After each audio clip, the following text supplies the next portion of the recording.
Trípilon. A las puertas del Trípilon se puede contemplar una representación de Darío el Grande entronizado y llevado en andas por su pueblo, quizá una imagen alusiva a lo que sucedía en su interior. En esta estancia donde el rey se reunía con sus hombres de confianza, se trataba de optimizar la organización del imperio y se adoptaban medidas revolucionarias. Debió de ser en esta cámara donde el Consejo Regio resolvió construir nuevas calzadas, cartografiar nuevas rutas marítimas, estableció un sistema unificado de pesos y medidas y adoptó una moneda común acuñada en una aleación bimetálica de oro y plata.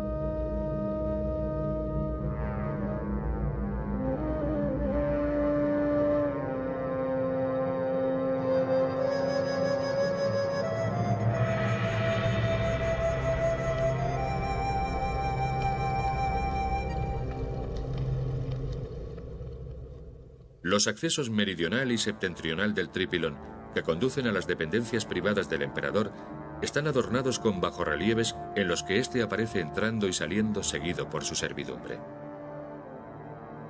El rey y su corte debían de acceder a sus aposentos por esta escalera.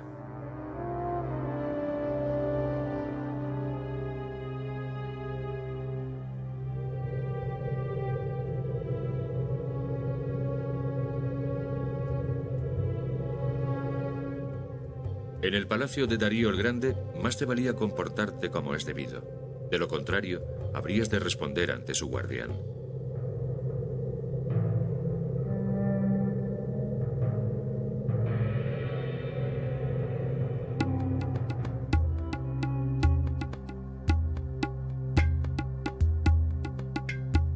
¿Y cómo eran sus banquetes?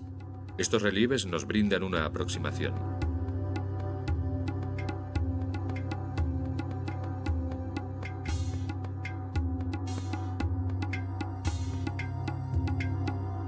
Los restos hallados de la vajilla palatina están fabricados en metales preciosos, lo que constituye un nuevo testimonio del lujo del que se rodeaban los palaciegos del rey. El rey, señor de las provincias y del ejército, designaba a miembros de la familia real o bien a sus hombres de mayor confianza para ocupar los cargos más electos, y los recompensaba con fabulosos presentes.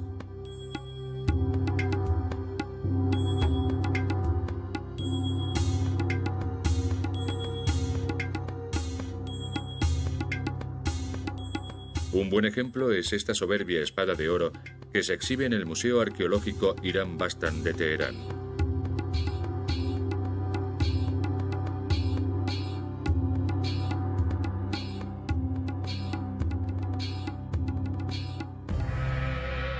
Tras el ágape, el rey y su séquito se dirigían a la sala de las 100 columnas. Aquí es donde los embajadores le presentaban sus obsequios.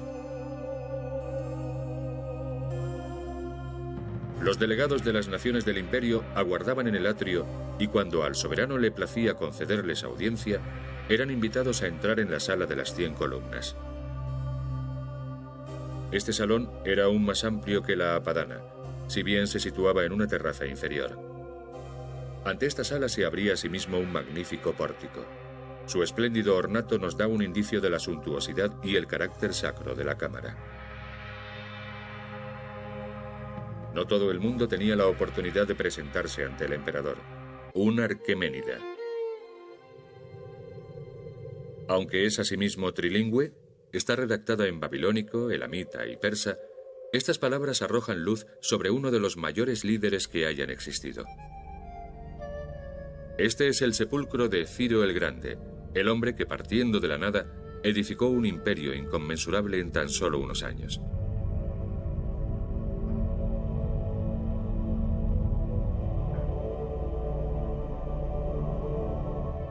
En tiempos de Ciro, la economía asiática se encontraba en expansión y el pueblo exigía estabilidad.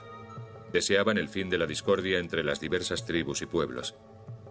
Había un extendido anhelo de formar parte de un mundo unificado. Aunque hoy hablaríamos de ecumenismo, por entonces se manejaba el concepto de imperio universal. El primero en comprender su valor y llevar la idea a la práctica fue el mismísimo Ciro. En Persia, si querías ofrecer un tributo a los dioses, pasabas ciertos apuros, ya que no había templos.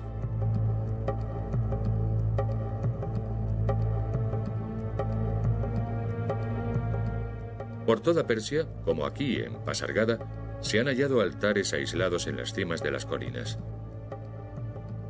Aún puede observarse el tizne de las hogueras encendidas para la celebración de sacrificios. Estas y otras pruebas permitieron a los arqueólogos comprender la naturaleza de la religión persa. Para este pueblo, el conjunto de la creación era divino: el cielo, la tierra y todos sus elementos. De ahí que las inmolaciones no se llevasen a cabo en la enclaustración de un templo, sino a cielo abierto. Se hacían ofrendas al sol, a la luna, a la tierra, al fuego, todos ellos componentes de una sola deidad, Ahura Mazda, el Dios Supremo, una primitiva forma de monoteísmo.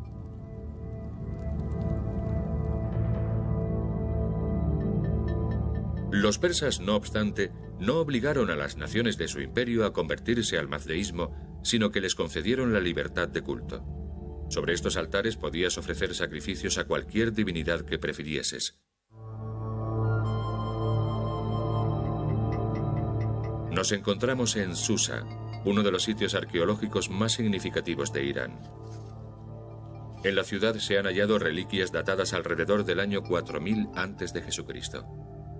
Al cabo de años de excavaciones, tan solo se ha desenterrado una fracción de la ciudad, si bien el elevado número de cimientos y restos de gigantescas columnas y enormes capiteles corroboran que Susa fue una ciudad palatina de esplendor parejo al de Persépolis.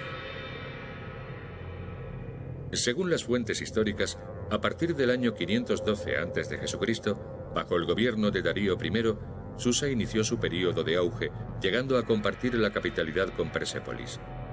Pero, ¿por qué dos capitales?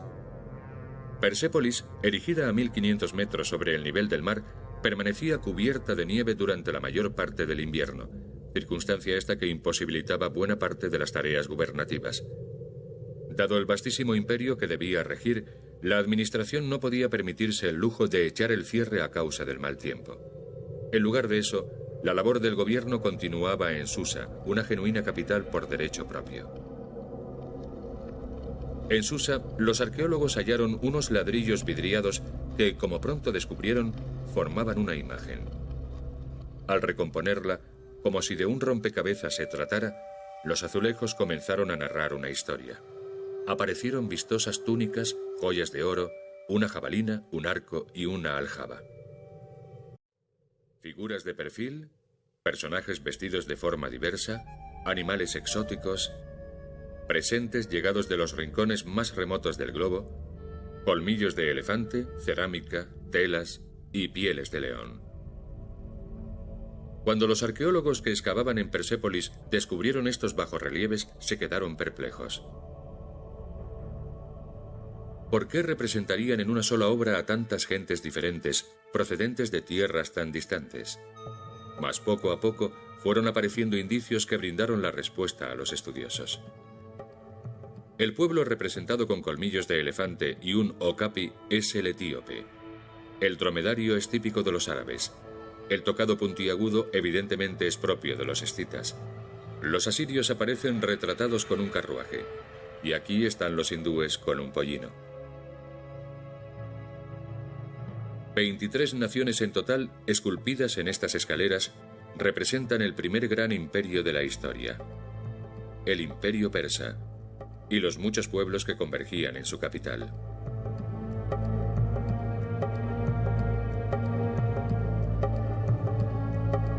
La anchurosa Persia se extendía desde el continente africano hasta el cauce del Indo.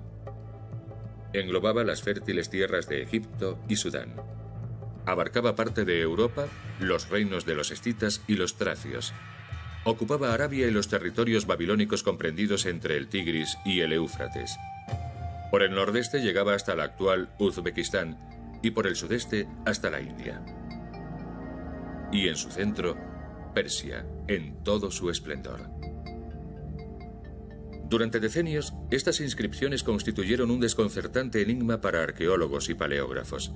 El texto, en escritura cuneiforme, está redactado en 3 lenguas distintas. En la cima del monte de Begistún, encaramado a una larguísima escalera, Sir Henry Rawlinson, un oficial del ejército británico, transcribió la inscripción. Pero esa fue la parte más sencilla de su labor. Le costó una larga década descifrarla. Gracias al trabajo de este gran arqueólogo, el misterio quedó resuelto en 1835, y todo un mundo nuevo se desplegó ante los eruditos. La historia de los persas, narrada esta vez en sus propios términos. El historiógrafo griego Heródoto escribió: «Los persas son más dados a adoptar usos extranjeros que cualquier otro pueblo». Lo cierto es que esta frase, escrita quizá con cierto desdén, nos revela un rasgo positivo e impresionante de los persas.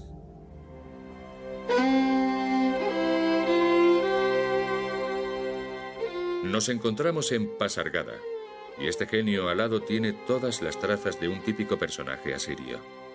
Viste al estilo de los elamitas y lleva un llamativo tocado egipcio. No obstante, el genio no se halló en ninguna de estas 2 naciones, sino aquí, en Persia. Junto con otros indicios del atavío, de la figura se desprende que el concepto de un mundo unificado y quizá el afán de pertenecer a un solo universo se originó en Persia, y que los persas eran muy aficionados a probar y asumir las costumbres de los innúmeros pueblos que habitaban su imperio.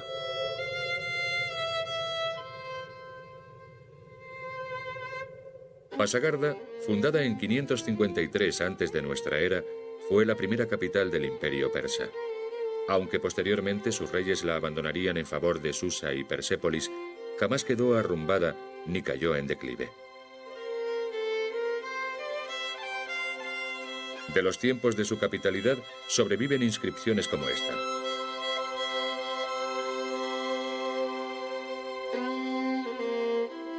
Yo soy Ciro, pues con un pollino. 23 naciones en total, esculpidas en estas escaleras, representan el primer gran imperio de la historia, el imperio persa, y los muchos pueblos que convergían en su capital.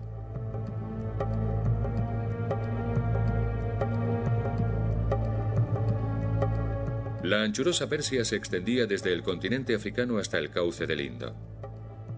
Englobaba las fértiles tierras de Egipto y Sudán. Abarcaba parte de Europa, los reinos de los escitas y los tracios. Ocupaba Arabia y los territorios babilónicos comprendidos entre el Tigris y el Éufrates. Por el nordeste llegaba hasta la actual Uzbekistán y por el sudeste hasta la India. Y en su centro, Persia, en todo su esplendor. Durante decenios, estas inscripciones constituyeron un desconcertante enigma para arqueólogos y paleógrafos. El texto, en escritura cuneiforme, está redactado en 3 lenguas distintas.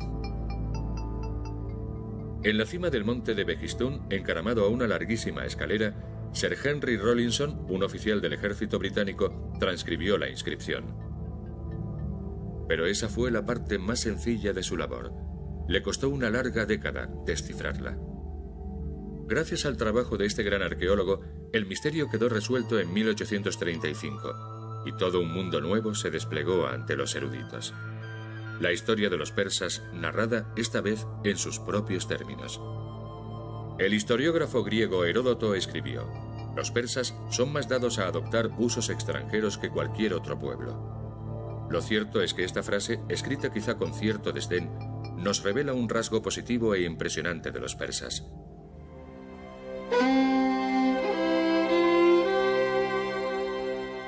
Nos encontramos en Pasargada, y este genio alado tiene todas las trazas de un típico personaje asirio.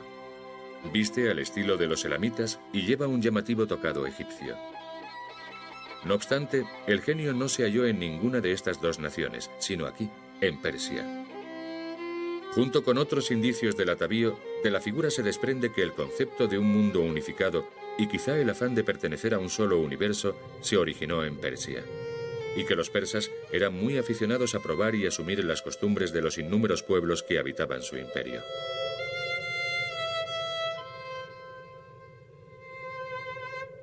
Pasagarda, fundada en 553 antes de nuestra era, fue la primera capital del imperio persa. Aunque posteriormente sus reyes la abandonarían en favor de Susa y Persépolis, jamás quedó arrumbada ni cayó en declive.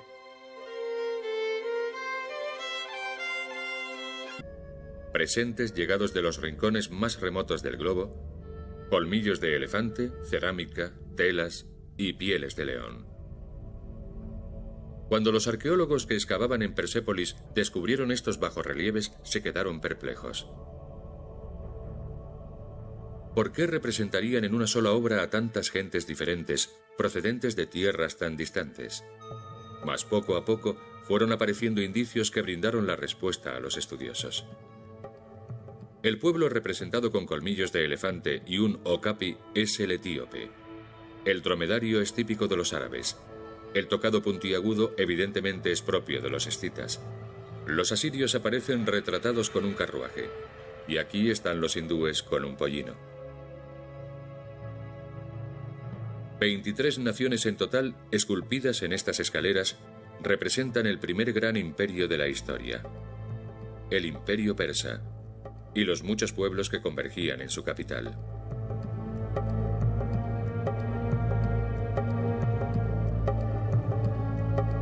La anchurosa Persia se extendía desde el continente africano hasta el cauce del Indo. Englobaba las fértiles tierras de Egipto y Sudán. Abarcaba parte de Europa, los reinos de los escitas y los tracios. Ocupaba Arabia y los territorios babilónicos comprendidos entre el Tigris y el Éufrates. Por el nordeste llegaba hasta la actual Uzbekistán y por el sudeste hasta la India. Y en su centro, Persia, en todo su esplendor. Durante decenios, estas inscripciones constituyeron un desconcertante enigma para arqueólogos y paleógrafos. El texto, en escritura cuneiforme, está redactado en 3 lenguas distintas. En la cima del monte de Behistún, encaramado a una larguísima escalera, Sir Henry Rawlinson, un oficial del ejército británico, transcribió la inscripción.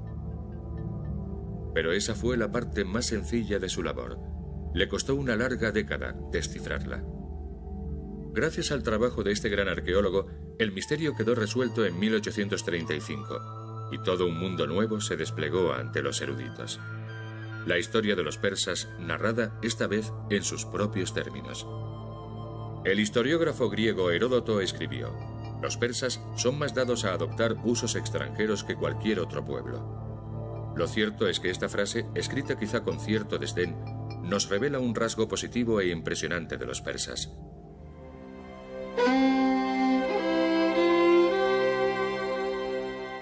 Nos encontramos en Pasargada, y este genio alado tiene todas las trazas de un típico personaje asirio.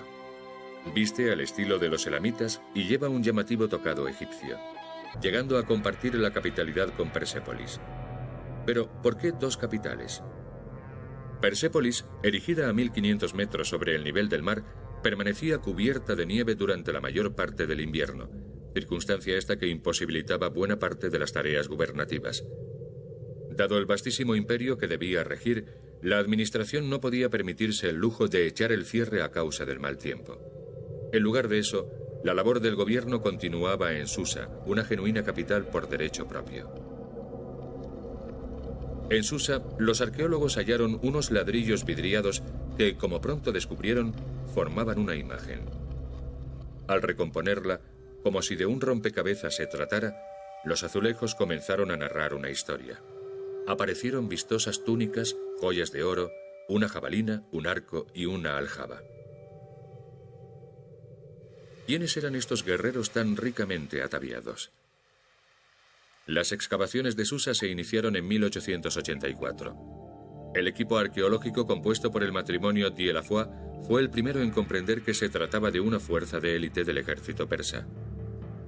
Estudiando el rompecabezas a la luz de las descripciones de Heródoto, cayeron en la cuenta de que lo que estaba cobrando forma ante sus propios ojos era la representación de uno de los cuerpos especiales de la guardia personal del emperador, los legendarios inmortales. 10.000 guardias protegían a su emperador. Cuando uno de ellos caía en el campo de batalla, otro lo reemplazaba inmediatamente, dando así la impresión de que sus filas eran inmutables. De ahí su nombre, los inmortales.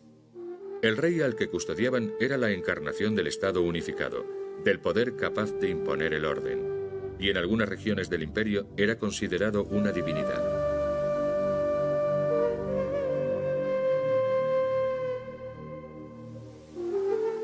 La inscripción del pedestal de esta estatua, esculpida en Egipto aunque hallada en Susa, así lo atestigua.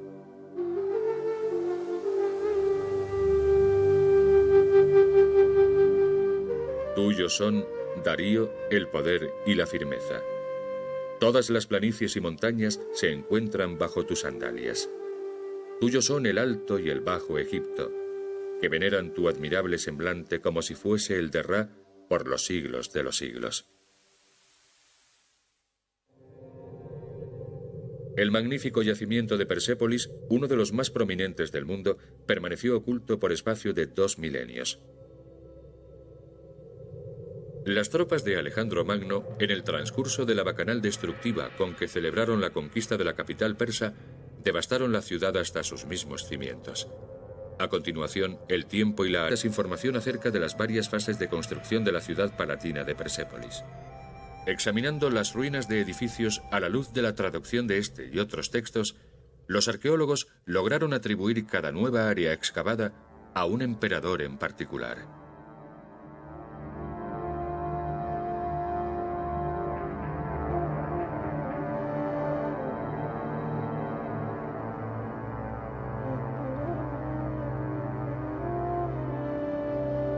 Lo que aquí vemos es el núcleo fundacional de Darío I. Esta otra zona representa la transición de Darío I a Jerjes, su hijo, que resultó vencido por los griegos. Y esta área corresponde exclusivamente al reinado de Jerjes. La mayor parte del yacimiento arqueológico, una especie de segunda ciudad, se edificó bajo el gobierno de los subsiguientes emperadores hasta los tiempos de Darío III. Su descubrimiento echa por tierra una afirmación transmitida por los griegos, sobre todo a través del dramaturgo Esquilo, que en su obra Los persas escribió: los habitantes de Asia ya no obedecen a los persas, ya no pagan los tributos que les exigen, ni se postran para dejarse gobernar. La grandeza de su rey se ha extinguido. Nada más lejos de la realidad. Como ya hemos visto, después de Jerjes, el monarca al que se refiere Esquilo, Persépolis se amplió considerablemente bajo sus sucesores y su gloria continuó creciendo. Ciertamente su derrota no supuso la caída del imperio, ni siquiera su decadencia. Los arqueólogos han conseguido desentrañar el significado de ciertos frisos y bajorrelieves que dan fe de un momento de gran optimismo y expansión del imperio. Esto ya nos basta para hacernos una idea del poderío y la solidez del reino. Más bien lo opuesto a la bárbara imagen que los griegos nos legaron.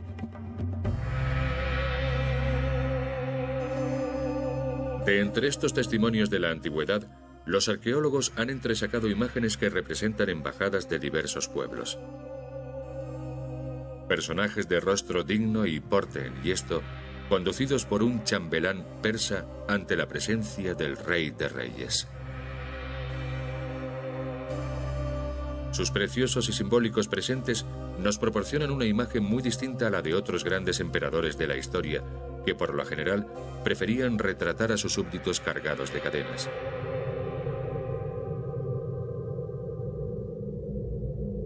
No obstante, la mayor revelación se debió a los bajorrelieves hallados junto al desfile de los pueblos sometidos. La representación es evidentemente simbólica. Pero, ¿qué podía significar? Potejai y su séquito se dirigían a la sala de las 100 columnas. Aquí es donde los embajadores le presentaban sus obsequios. Los delegados de las naciones del imperio aguardaban en el atrio y cuando al soberano le placía concederles audiencia, eran invitados a entrar en la sala de las 100 columnas.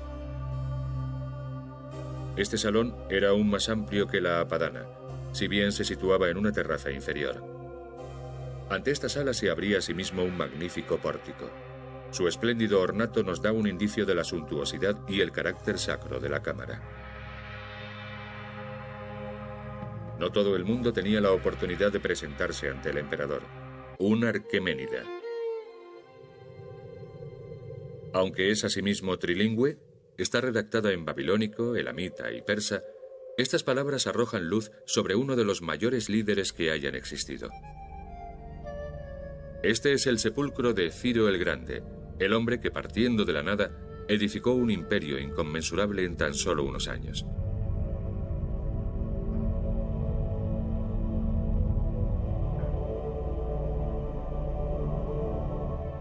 En tiempos de Ciro, la economía asiática se encontraba en expansión y el pueblo exigía estabilidad.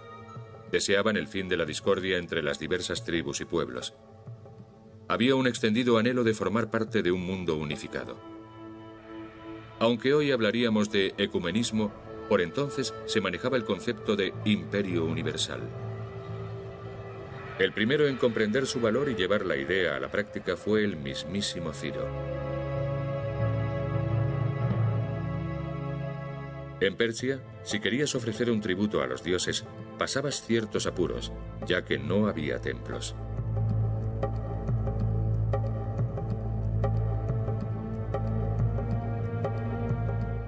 Por toda Persia, como aquí en Pasargada, se han hallado altares aislados en las cimas de las colinas. Aún puede observarse el tizne de las hogueras encendidas para la celebración de sacrificios. Estas y otras pruebas permitieron a los arqueólogos comprender la naturaleza de la religión persa. Para este pueblo, el conjunto de la creación era divino: el cielo, la tierra y todos sus elementos. De ahí que las inmolaciones no se llevasen a cabo en la enclaustración de un templo, sino a cielo abierto. Se hacían ofrendas al sol, a la luna, a la tierra, al fuego, todos ellos componentes de una sola deidad, Ahura Mazda, el Dios Supremo, una primitiva forma de monoteísmo.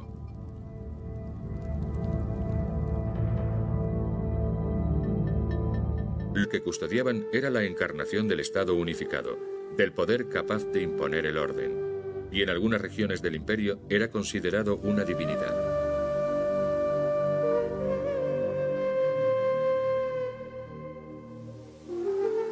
La inscripción del pedestal de esta estatua, esculpida en Egipto aunque hallada en Susa, así lo atestigua.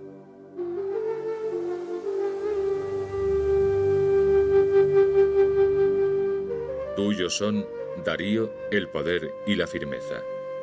Todas las planicies y montañas se encuentran bajo tus sandalias.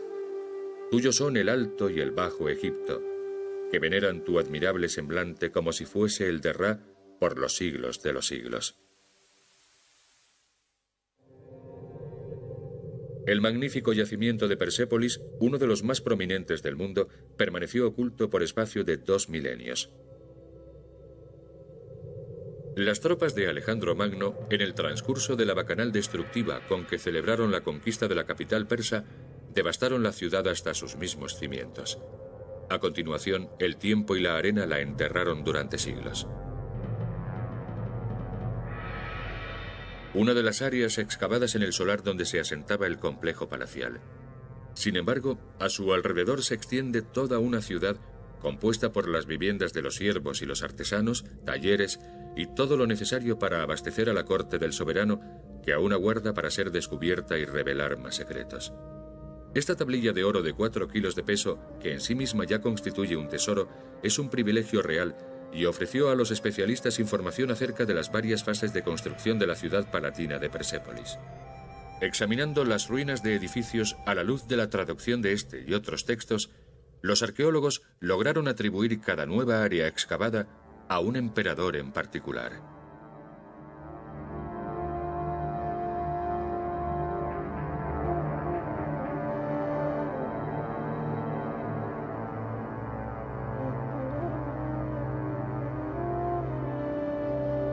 Lo que aquí vemos es el núcleo fundacional de Darío I.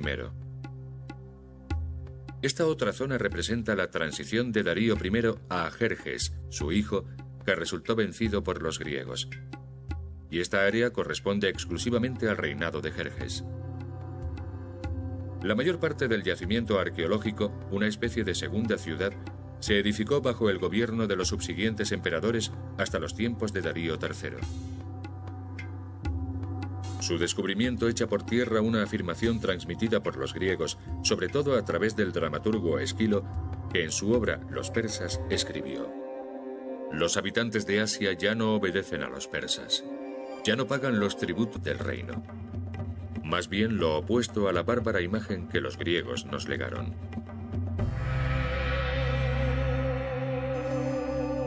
De entre estos testimonios de la antigüedad, los arqueólogos han entresacado imágenes que representan embajadas de diversos pueblos. Personajes de rostro digno y porte enhiesto, conducidos por un chambelán persa ante la presencia del Rey de Reyes. Sus preciosos y simbólicos presentes nos proporcionan una imagen muy distinta a la de otros grandes emperadores de la historia, que por lo general preferían retratar a sus súbditos cargados de cadenas.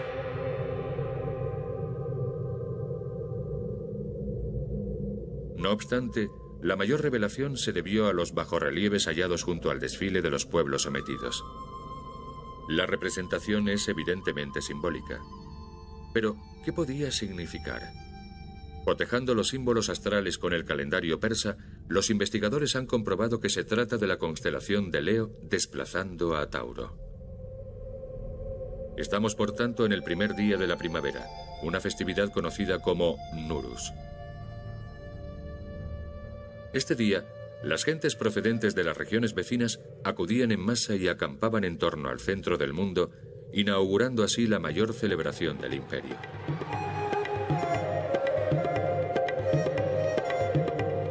Las ceremonias tenían lugar tanto en el exterior como en el interior del complejo palacial.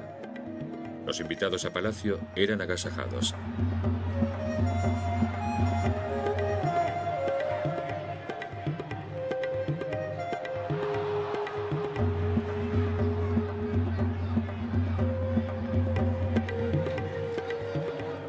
El Palacio Real de Persépolis estaba dotado de dos grandiosas salas de recepciones.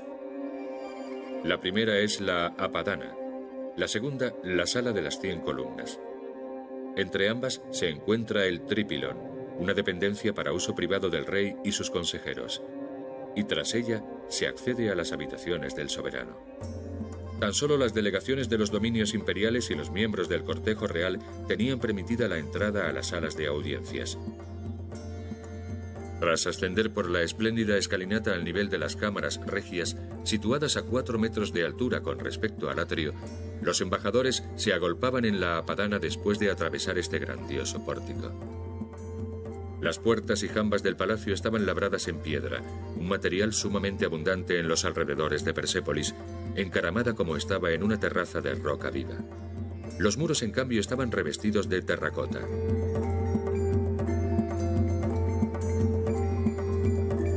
La Apadana, picos más significativos de Irán. En la ciudad se han hallado reliquias datadas alrededor del año 4000 a.C.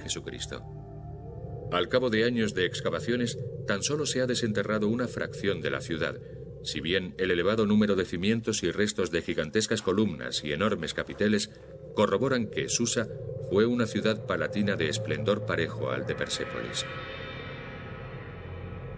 Según las fuentes históricas, a partir del año 512 a.C., bajo el gobierno de Darío I, Susa inició su período de auge, llegando a compartir la capitalidad con Persépolis. Pero, ¿por qué dos capitales? Persépolis, erigida a 1500 metros sobre el nivel del mar, permanecía cubierta de nieve durante la mayor parte del invierno, circunstancia esta que imposibilitaba buena parte de las tareas gubernativas. Dado el vastísimo imperio que debía regir, la administración no podía permitirse el lujo de echar el cierre a causa del mal tiempo. En lugar de eso, la labor del gobierno continuaba en Susa, una genuina capital por derecho propio. En Susa, los arqueólogos hallaron unos ladrillos vidriados que, como pronto descubrieron, formaban una imagen. Al recomponerla, como si de un rompecabezas se tratara, los azulejos comenzaron a narrar una historia. Aparecieron vistosas túnicas, joyas de oro, una jabalina, un arco y una aljaba. ¿Quiénes eran estos guerreros tan ricamente ataviados? Las excavaciones de Susa se iniciaron en 1884. El equipo arqueológico compuesto por el matrimonio Dieulafoy fue el primero en comprender que se trataba de una fuerza de élite del ejército persa. Estudiando el rompecabezas a la luz de las descripciones de Heródoto, cayeron en la cuenta de que lo que estaba cobrando forma ante sus propios ojos era la representación de uno de los cuerpos especiales de la guardia personal del emperador, los legendarios inmortales. 10.000 guardias protegían a su emperador. Cuando uno de ellos caía en el campo de batalla, otro lo reemplazaba inmediatamente, dando así la impresión de que sus filas eran inmutables. De ahí su nombre, los inmortales. El rey al que custodiaban era la encarnación del Estado unificado, del poder capaz de imponer el orden, y en algunas regiones del imperio era considerado una divinidad.